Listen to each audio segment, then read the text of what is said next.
My father-in-law just passed away. Can you come home as soon as possible? I got the call from my daughter-in-law Emilia while my son was taking a bath during a family visit. With an anxious tone, she informed me about my husband's death. Confused and shocked, I yelled into the phone. Wait a minute. My name is Janie. I am 51, and ever since the sudden loss of my husband, I've been raising our son Kobe as a single mom. Kobe, who was in high school at the time, has now graduated college and has been working for 3 years. After getting his job, he moved out and started living on his own. Now he's married and he and his wife help each other to make a good life. His wife Emilia is on the quiet side and is, according to Kobe, good at household chores, a good wife. However, from the first time we met, she seemed distant, like she wanted to keep space between us. I mentioned it to Kobe, but he just laughed it off, saying it was all in my head, but I couldn't shake off the feeling. Emilia seems like she'd prefer to avoid our home. She only shows up for Thanksgiving and leaves without spending the night, which only confirms my suspicion. Kobe is my only son, and I had always hoped to get along with his wife. I've even asked Emilia directly if there was something bothering her. Being as gentle as possible, I asked if I had done anything to make her uncomfortable. She simply replied, "No, nothing at all." I eventually gave up on getting close to Emilia, thinking it's just the way younger people feel nowadays.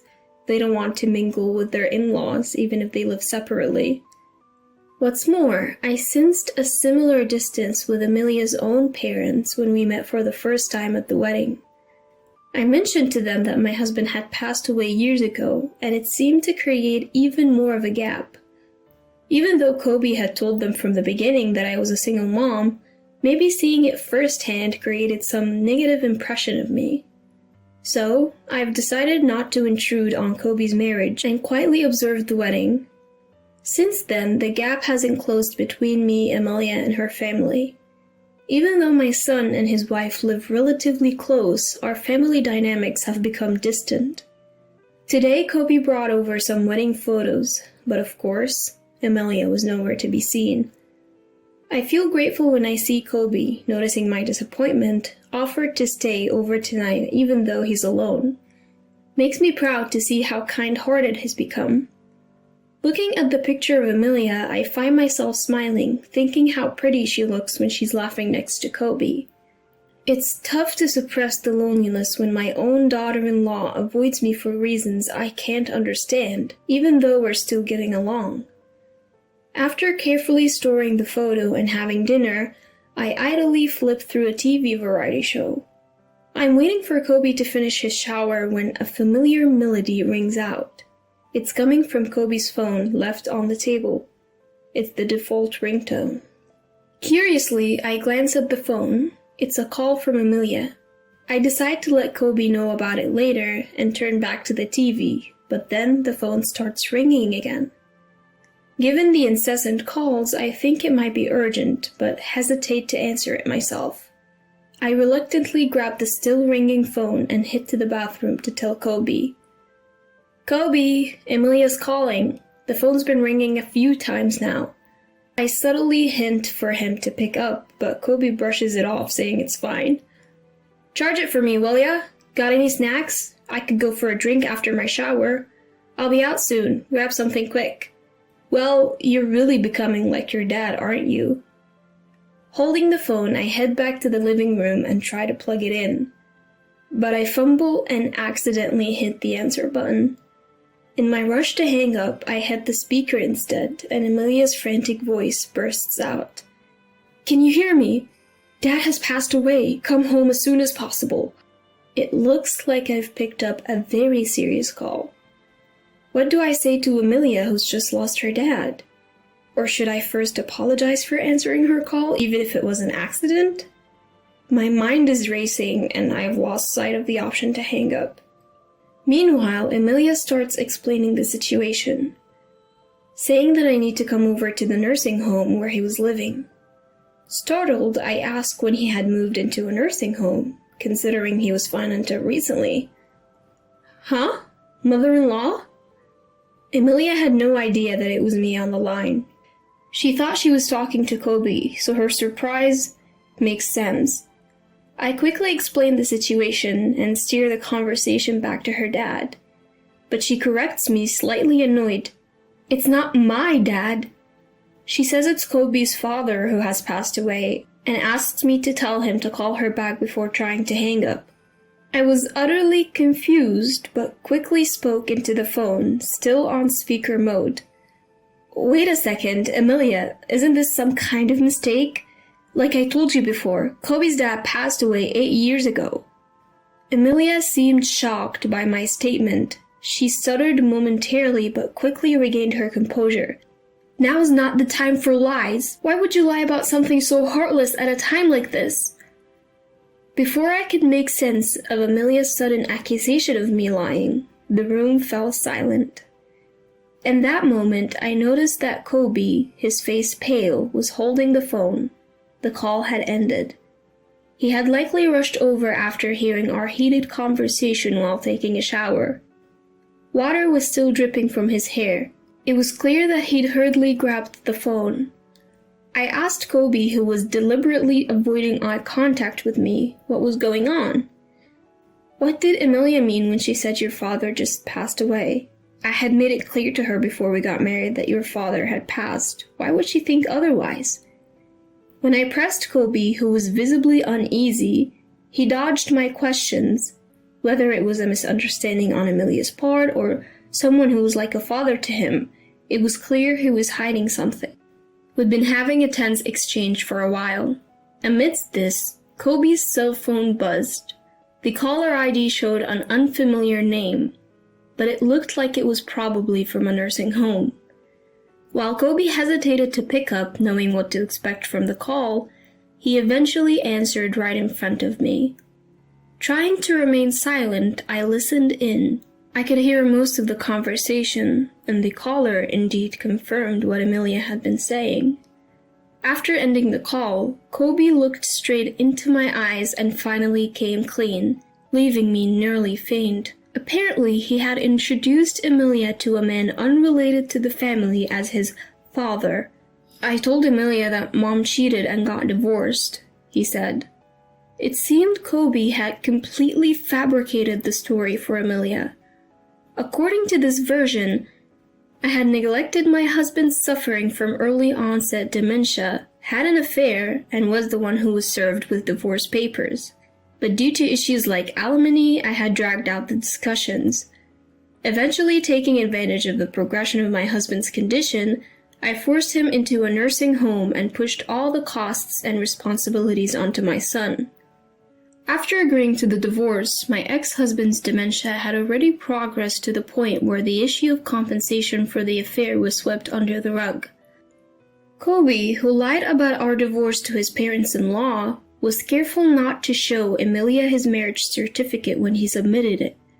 Listening to this story, my mouth was hanging open in disbelief. "So, I told them Mom has been going around telling people Dad is dead. She's probably telling Emilia the same thing, but it's all lies," he explained.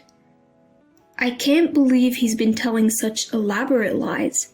No wonder Emilia and my in-laws don't think highly of me." When I scolded Kobe for lying, he hung his head like a scolded child and mumbled that he wanted extra money for leisure. He thought he could lessen the amount he gives to Emilia by saying he was using it to pay for his father's care home. And shockingly, Kobe even aimed to inherit fake assets from another man. Kobe, who works as a caregiver, met a man with dementia who was a landlord when he went to assist at another facility.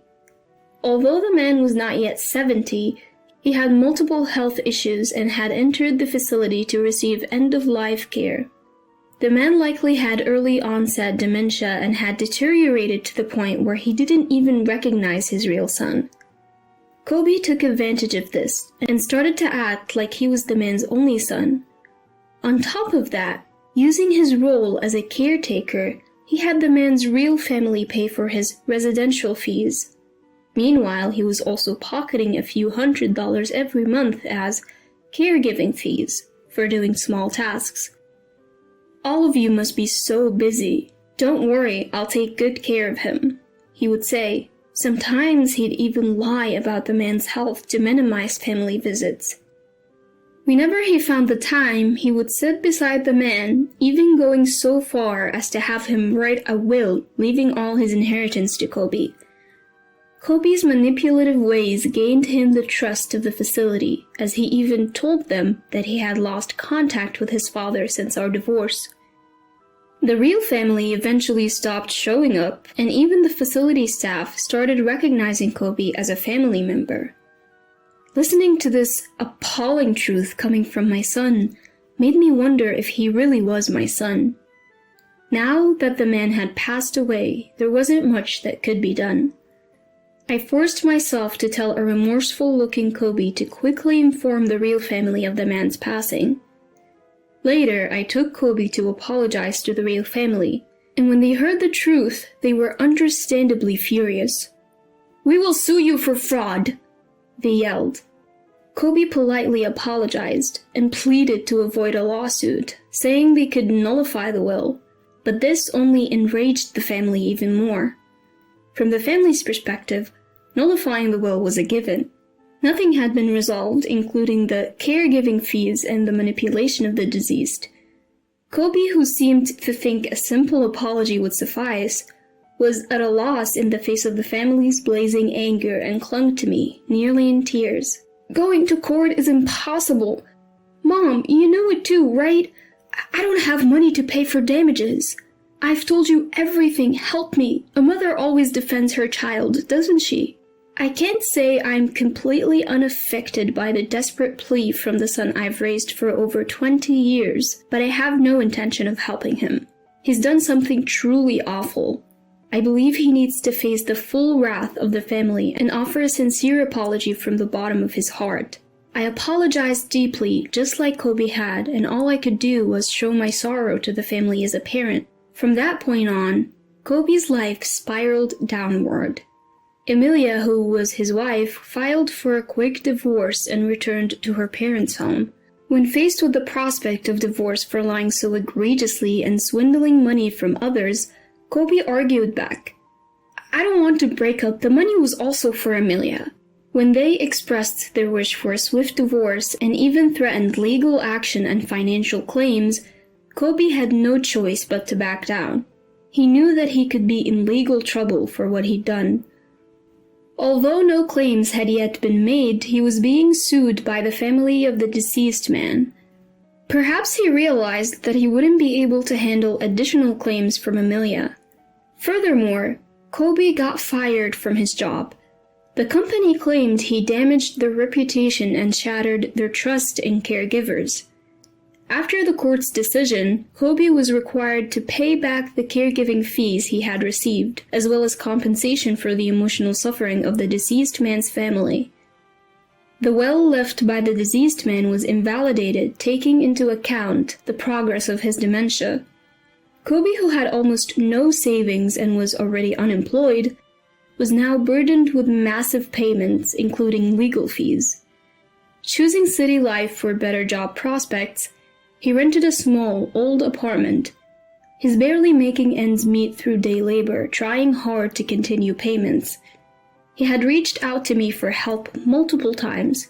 Each time, I told him I had already helped enough by co-signing his lease and urged him to reflect on his mistakes. Now, juggling multiple jobs and searching for better paying work, he doesn't even have the time to complain. As for me, I continue to live alone. However, Emilia and her parents graciously visited me to apologize. They said they were sorry for their ill-mannered behavior, which was based on a misunderstanding of me. But I knew it was all my son's fault. We left it at that, acknowledging the unresolved issues between us. Since there were no children and the divorce was finalized, I don't expect to meet Emilia again. However, we still exchange seasonal greetings through letters.